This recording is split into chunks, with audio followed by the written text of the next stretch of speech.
బుల్లితెర మీద తన అల్లరి యాంకరింగ్తో అలరించిన లాస్య తన కో యాంకర్ రవితో రుసరుసలు మీడియాలో హైలైట్ చేసింది. అంతేకాదు రవి-లాస్యల రిలేషన్ కేవలం ఆన్ స్క్రీన్ వరకే కాదు, ఆఫ్ స్క్రీన్లో కూడా కొనసాగుతుంది అని హడావిడి చేశారు. ఫైనల్గా లాస్య తను ప్రేమించిన మంజునాథ్ను పెళ్లాడింది.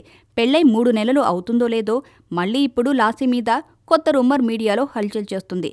అదేంటి అంటే లాస్య ప్రస్తుతం గర్భవతి అని, త్వరలోనే డెలివరీకు సిద్ధమవుతుందని ఆ వార్తల సారాంశం.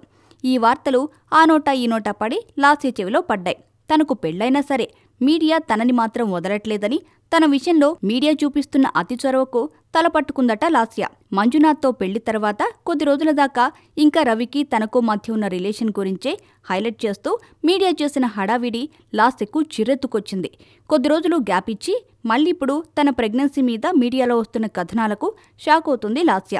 వీటన్నిటికీ కారణం ఆమె స్మాల్ స్క్రీన్కు దూరమవడమే. పెళ్లైనా సరే బుల్లితెర మీద ఏదో ఒక ప్రోగ్రాంలో కనిపిస్తే ఎలాంటి డౌట్లకు వీలు కలిగేది కాదు. కానీ అమ్మడు పూర్తిగా టీవీ షోలకు దూరమవడంతో ఇలాంటి గాసిప్పులు పుట్టుకొస్తున్నాయి.